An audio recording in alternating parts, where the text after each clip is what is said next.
This video is made for adult collectors because, wait, normally I say because expensive because it's third party, but that doesn't really count here. Is weird. Oh, that went off frame. Nope, still too fast. Roller. Get it? Because I'll see myself out.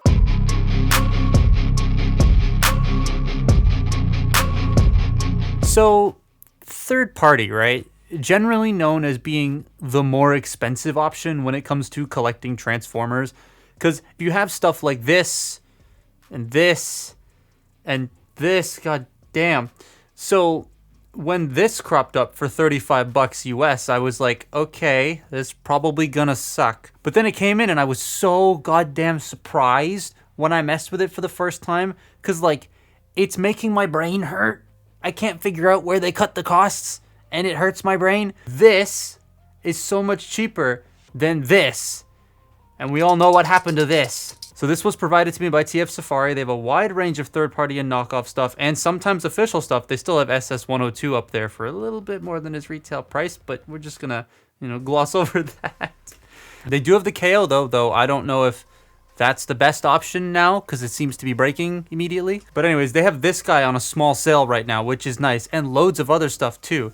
And if you use code ThatToyGuySpecial, 3% off, yes I know, you get a little bit extra off your purchase, which is always nice. And I realized after perusing their website yesterday that Modfans is coming out with a Fort Max head that's compatible with the Titans Return toy. I'm pretty sure I'm going to buy that now when it comes out. But thank you so much, TF Safari, for sponsoring this video. Now back to the actual toy.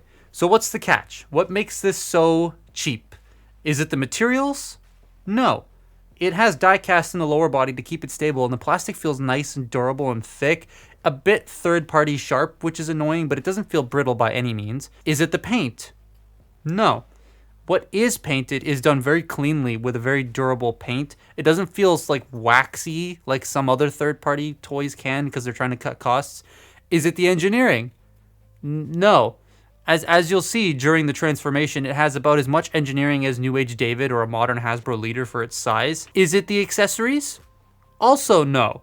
He comes with two guns that can combine and this little hose thing, which is more for like plugging the gas thing into Prime's trailer portion, but you can still plug it into his back sort of and have like a cannon with a cable on it. The only part I can think of is the packaging, but that's also like the least important part of the toy, and it's about standard for most third-party toys I've seen, so my brain is still melting trying to figure it out. I guess time will tell if it holds up to the test of time, but for now it's fabulous. The paintwork is nice, and the plastic, especially the blue, has a very nice metallic sheen to it. The guns are also sort of blast effect compatible, so that's cool. He's also a very nice size, especially for the price. 35 bucks and you get a small Voyager thing or tall deluxe thing with ratcheted knees and die cast. It does worry me slightly about the longevity with this being so damn cheap and having spring-loaded metal ratchets in its knees. Like, I don't know, it may just deteriorate sooner than most, but hey, it's together now and it's awesome. Now, the posing is fantastic. Like, I have to show you some of the crazy things this guy can do, especially when you bring a flight stand into the mix.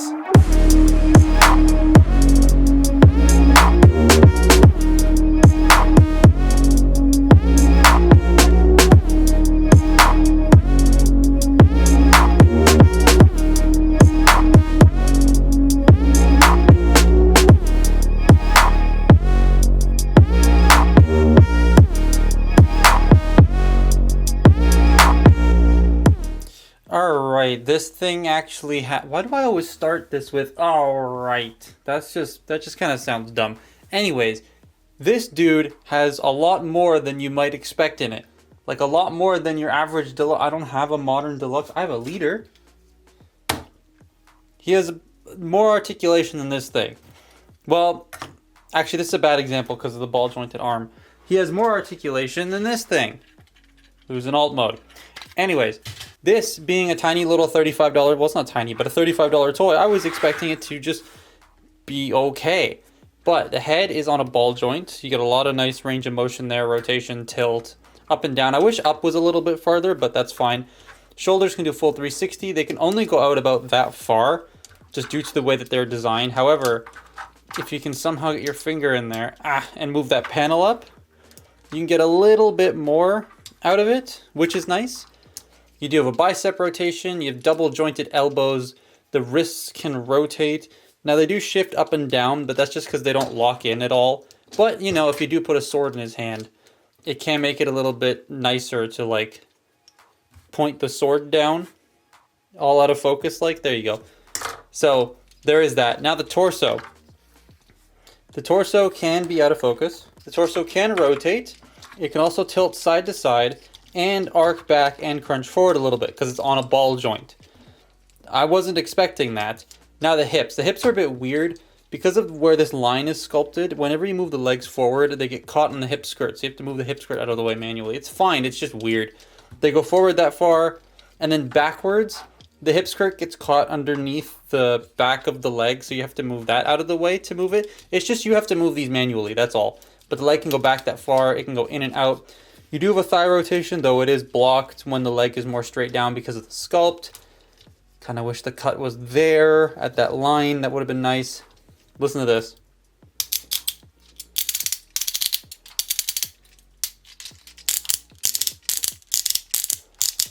A pretty decent ratchet at the knee. Don't know why it's ratcheted, but it is ratcheted. Whoa. And then the ankles can go up a little bit. They can go down quite a bit.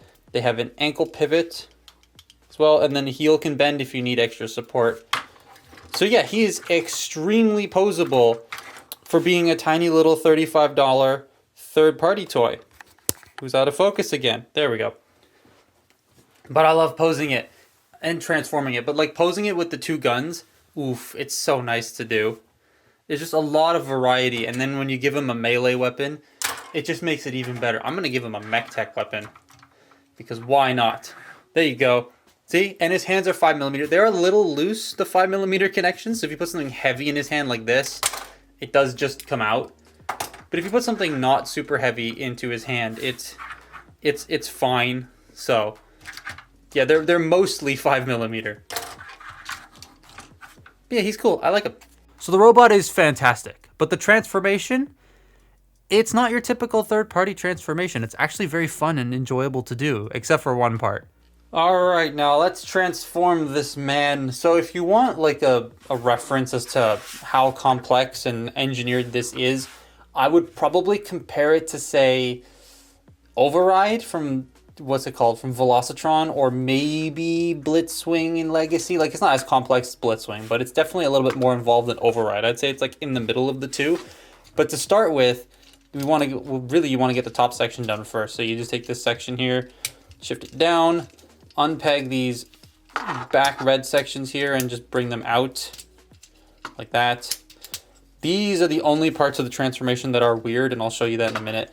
You take this section, you bring it up like so, rotate the exhaust pipes so they're facing that way. Now we work on the arms. So you gotta take this section and fold it up. This can be a bit hard to do if you've just cut your nails like I have. There we go. Then you want to take these panels and flip them up like that, and that exposes the port for the peg, which I think is cool how they cover it up. Just fold the hands up, rotate this up and around like that, and that's basically an arm all ready to go. So let's just quickly do that here. I really wish these wrists had locking tabs in robot mode. It would have been so nice. All right, so here's the bit that's a little bit annoying to do. So what you want to do is you want to raise the camera so you can actually see it. You want to take these shoulder sections, well, first fold these down, and you want to take these and compress them in, just like so. Then they peg into this back section right here. Cool. Why was that so hard? Well, you fold this down, and then you want to get these pegged in. Now, this has to peg into here, but this has to go around this little clip section here. And so just getting all of that in place can be a little bit difficult. So what I do is I leave this folded up. I then peg this in by kind of pulling it up and pushing this down at the same time. Yeah. And it sort of works sometimes. There we go. And then you fold these down, and then you take this and you just sort of like press it in there. Now he's got a little cubby for his head. He looks like Gears a little bit here. Anyways, that's that part. Now let's do the legs. This is the easy part. So we're gonna just peg them together and fold out the wheels like so. Now you take these middle wheels here and you shift them like that. They're on a double hinge. Then you just take the whole thing Oh, fold the heels up first. Then you take the whole thing and smoosh it together, peg anything in that's come undone, and that's it. There's Roller. Now, interestingly enough, I see a lot of images and a lot of the pictures, I believe in the instructions as well, they don't fold these up. But these are basically supposed to fold up. Here you go. You fold those up, peg this back together, and then bring it down. Peg it into place, and there you have Roller's alt mode. So the alt mode is just, well, it's just Roller. But I got the blue one because I like blue more, and the silver one was sold out anyways. There's also a green one I discovered, which I think looks even cooler, and I'm kind of sad I went for the blue one now. It compacts so well and bulks up at the same time. And this being Roller, well, it rolls super well because of the big tires and the ground clearance. Like, it's so entertaining to do this. You can peg the guns into the back, and you can flip these panels up to reveal the hands, so you can plug more things into it, which is pretty cool. The little light can be removed with a lot of force, and I feel like I'm going to break it if I do, so I'm just going to leave it there. But you can remove it and plug MP44's trailer, I believe, into the back, although I don't have an MP44, so I can't demonstrate that to you, because I'm not about to go spend 600 Canadian dollars on that. It's such a sick toy, man. Like, I definitely recommend getting it, full stop. It's $35. When people ask me what's a good third-party toy to start with, I am now going to be suggesting this and only this because it's cheap. It's easy to get. Shipping from TF Safari is like, on this is probably going to be what, like $7. So it's not that expensive at all. That's not actually how much it costs, by the way. I don't know 100%. I just assume it's $7 because I'm just going on what I've ordered before. But it is cheap. Basically what I'm trying to say is it's cheap. It's easy, it's fun, it's not complicated, it's durable, it poses well. It's a great start into the third-party universe if you want a foot in the door. I definitely recommend getting this one. But that's my look at Modfans Ruller. Follow me on Twitter and Instagram, and I'll see you next time. Bye-bye.